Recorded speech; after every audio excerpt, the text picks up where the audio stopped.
Buenos días a todos, buenos días a todas. Espero que estén bien.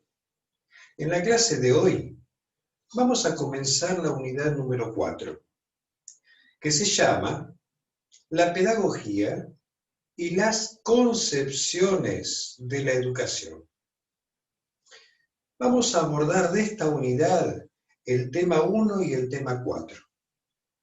Ya el título de la unidad nos lleva a reflexionar algo, ¿sí? Tanto la pedagogía como las concepciones de la educación, que son un campo de conocimiento que está en constante disputa, en constante construcción, ¿sí? Y que ustedes en el trayecto de su formación van a continuar conociendo, ¿sí? Y van a continuar profundizando. Por lo tanto, lejos de ser un tema que lo vamos a abrir y cerrar en 3 clases, pero vamos a hacer un primer ingreso. En esto, para ello vamos a proponer pensar la educación desde un enfoque crítico y un enfoque no crítico. Y para ello retomaremos unos conceptos ya trabajados durante la cursada. Volveremos a pensar en la pedagogía con la vueltita de rosca, veremos que según cómo se aborde el fenómeno educativo, ¿sí? Hay diferentes enfoques para pensarla. Bien, vamos a comenzar. Comenzamos al inicio de la cursada hablando de la educación, siendo esta el objeto de estudio y de reflexión de la pedagogía. Esta práctica social es concebida desde diferentes perspectivas, desde diferentes miradas, según los criterios filosóficos que se utilicen, ¿cierto? Hay multiplicidad de formas de clasificar las pedagogías. Como van a ver ustedes en el texto de Pedagogías de la Modernidad y Discursos Postmodernos sobre la Educación, en el que se hace una síntesis y un recorrido sobre algunos de estos conceptos, temas. Por ejemplo, desde la psicología de la educación hay diferentes formas de interpretar lo educativo. Igual desde las corrientes sociológicas también hay enfoques de la realidad educativa, y así en otras disciplinas. En la clase de hoy les voy a proponer hacer un primer abordaje pensando en las teorías educativas desde un enfoque crítico y no crítico.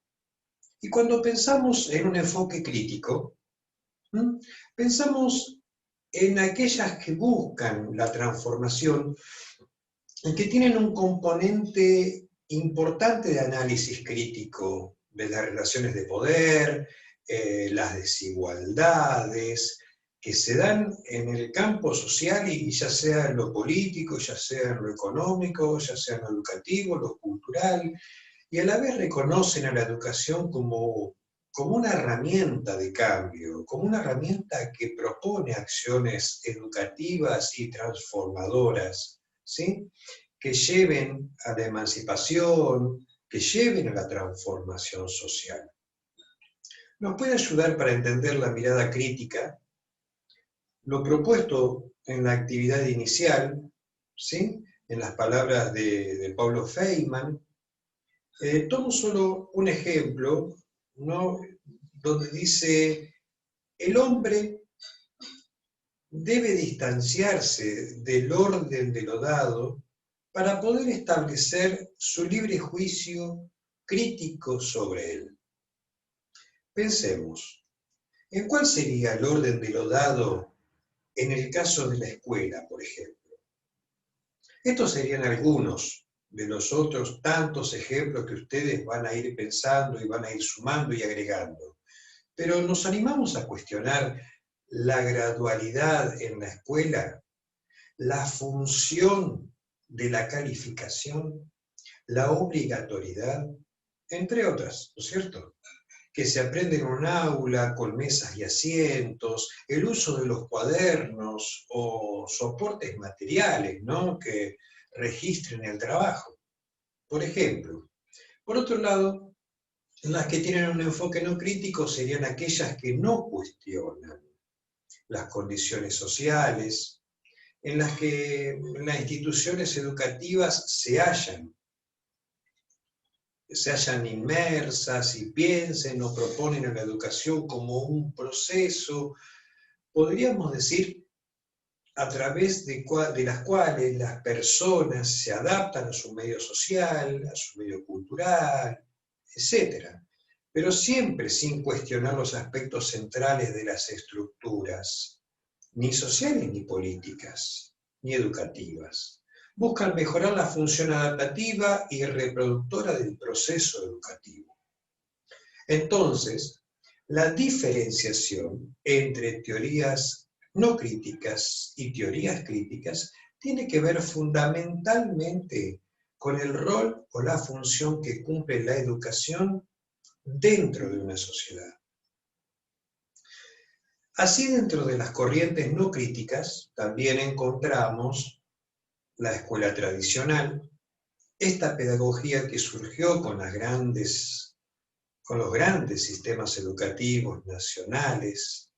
De esto venimos hablando hace algunas clases atrás. Estas trataban de llevar en una misión civilizatoria, en una misión ilustrada, el conocimiento, la cultura, con la lectura, la escritura y el cálculo, ¿no?, a la mayor cantidad de gente posible.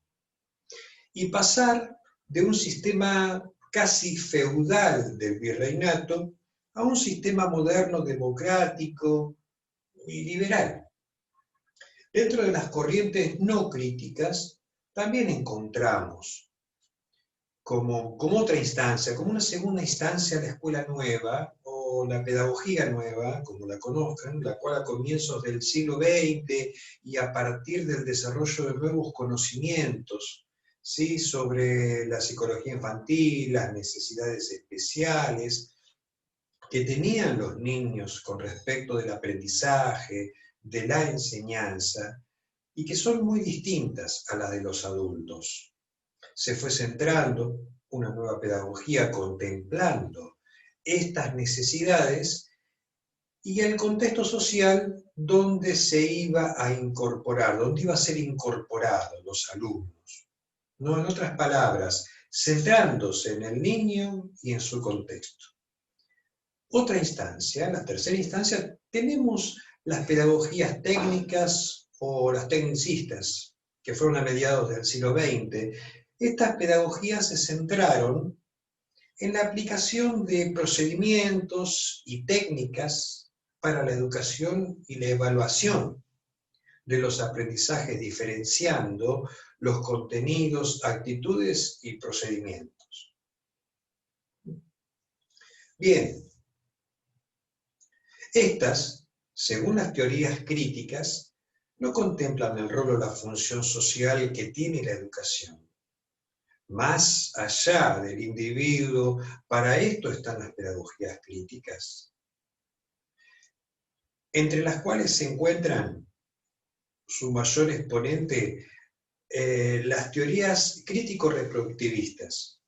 Críticos porque critican el rol social de la educación como medio de dominación, ya que se realiza, por ejemplo, un proceso de selección, un proceso de imposición de saberes o cultura, como nos dice Foucault. Los saberes eruditos son los que se imponen en la educación, en la educación escolar, y se realiza un proceso de deculturación, quedando algunos saberes sometidos a otros. Y reproductivistas, porque plantean el rol social que tiene la educación como medio de reproducción de las desigualdades. Estas desigualdades sociales, por ejemplo, podemos pensar los niños que acceden a la escuela teniendo padres que son profesionales, cierto grado de capital social y simbólico, simplemente ven reforzado en la transmisión de la cultura que ya les propia, que es propia de ellos, esta cultura de las clases altas, de las clases ilustradas, y se cumple una especie de profecía autocumplida en la cual tiene éxito, logra sus objetivos rápidamente, precozmente, ¿no es cierto? En cambio, quienes provienen de clases que son desfavorecidas, cuyos padres no son profesionales, no han tenido un acceso directo a esa cultura, esta cultura que acabé de decir ilustrada, que se transmite en la escuela, que van a tender al fracaso escolar, viéndose incapaces de este tipo de cultura, ¿no es cierto? Otro enfoque de las teorías críticas es la teoría de la escuela como un aparato ideológico del Estado, así como lo plantea Althusser, ¿no?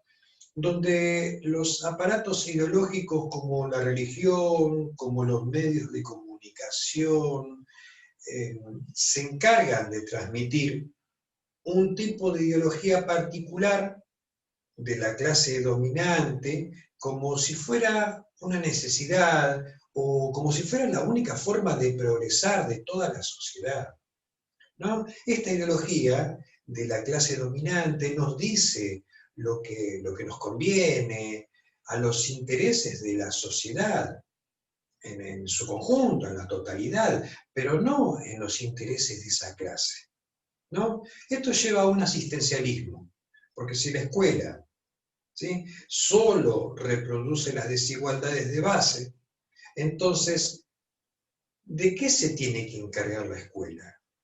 ¿Acaso se tiene que encargar de la salud, de darle de comer a los y a las estudiantes que tal vez vienen con problemas de malnutrición o, o que tienen o que no tienen acceso a los servicios elementales como uno de los motivos de conflictividad familiar, entre otras cosas, ¿no es cierto?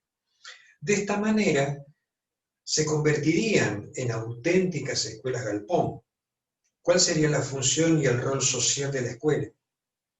Si no es el de enseñar, si no es el de educar. Precisamente, el mayor factor de exclusión que puede haber es un docente que no enseñe, ¿no? Entonces es importante pensar, reflexionar acerca de la escuela, de la función y su rol social. Estas son teorías que serán criticadas por la teoría crítica, pero no reproductivista, la de Giraud, la de Freire, la de Fanon, los exponentes de la resistencia y de la esperanza.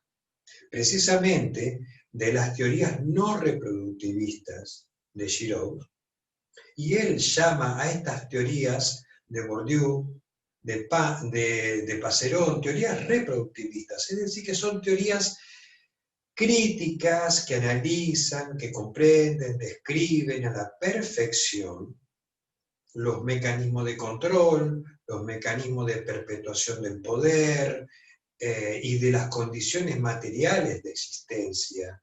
¿Sí? En otras palabras, como una sociedad desigual y marginal se reproduce a sí mismo en el tiempo. ¿Mm? Pero lo hacen tan bien que de hecho no dan la posibilidad de pensar dentro de su teoría la resistencia o la esperanza. Considera que en realidad son funcionales al sistema, precisamente porque implican desconocimiento absoluto de las condiciones materiales de existencia en las cuales se vive la pobreza y se vive la marginalidad. Porque si bien ahí hay desesperanza, también hay un alto grado de esperanza, ¿no? Hay un alto grado de esperanza, hay un alto grado de deseo de un futuro mejor, creer que debe ser vencido de una vez y para siempre, cuando en realidad, como dice Freire, son pequeñas personas haciendo pequeñas cosas con lazos de amor, de igualdad, ¿no? Los que van a ir resquebrajando precisamente el sistema. Bien, les propongo pausar el video y pensar en su biografía escolar, identificando alguna situación en la que hayan hecho evidente algunos de estos enfoques. Pausen el video. Bien, ahora pensemos. Por un lado, si la modernidad, como vimos en clases anteriores, se caracterizó por la racionalidad de la existencia, que surge en una época en donde se empieza a dar el desarrollo científico, el desarrollo tecnológico, el desarrollo industrial, tenía como clave un constante progreso científico, técnico, ético, moral, alcanzando estados de satisfacción y de bienestar. Así el hombre moderno era un hombre comprometido, ¿sí? Comprometido con la humanidad, convencido de que se puede cambiar, en la medida en que la sociedad comprometa su presente por un futuro mejor para él y para todos. Claramente los enfoques no críticos se identifican con la racionalidad de la modernidad. Bien, así podemos concluir que los valores de la Ilustración, la confianza en el progreso del género humano, ¿sí?, y de la sociedad, y en la imprescindible contribución al mismo de la educación. El poder de la razón y del conocimiento están de una manera u otra presentes en las pedagogías modernas. Por otro lado, ¿sí?, la posmodernidad, como corriente consecuente de una sociedad tecnológica del desencanto, donde la humanidad tomó como una actitud de despreocupación, donde el yo es antes que el todos, y los ideales y la preocupación por mejorar la sociedad han pasado a un segundo plano, donde Dios ha muerto, diría Nietzsche. Les recuerdo que estamos apenas sobrevolando, ¿no es cierto?, estos conceptos para acercarnos a pensar los conceptos de la clase. Ustedes podrán profundizar en los textos, donde vemos la posmodernidad como filosofía de deconstrucción, donde el hombre ha dejado de ser hombre para ser lo que podemos llamar el sistema, sin humanismo, sin valores, sin moral, sin mentiras, sin absolutismo, donde vale todo. La tecnología, los medios de comunicación y las redes cambian la sociedad constantemente, cambia también la manera en que la información y el saber son adaptadas a nuestro lenguaje, a nuestra cultura en general, donde la inmediatez con la que se sostiene la información, pero también la inmediatez con la que se pierde esa información. Esto ha hecho que el hombre relativizara lo absoluto, por tanto ya haya sustituido la lógica de la moralidad por la lógica de la necesidad. Ahora el hombre se basta a sí mismo, sin ningún tipo de ayuda, ¿no? La educación, dentro de este contexto materialista de la ciencia, se presenta como un objeto de conocimiento racional, siguiendo los mismos principios y leyes de la ciencia. En este caso, la tecnología será quien determine el sistema de educación, la educación del futuro. Tendrá que modificar sus contenidos, sus aportes, ya que, como vimos, al transformarse, las condiciones del saber, también se transformará el saber, ¿no es cierto? El saber mismo. Desde este enfoque, el presente y el futuro es un mundo cambiante, que depende de la capacidad de innovación. Ampliando el saber, la sociedad se vuelve demandante ante las tecnologías. Cada vez el hombre se aísla más, pero al mismo tiempo se conecta más a través de las redes telemáticas, a través de los audiovisuales, que están permanentemente conectados, pondrán en contacto, se ponen en contacto con el mundo. En este contexto, la institución escuela, en crisis, resiste,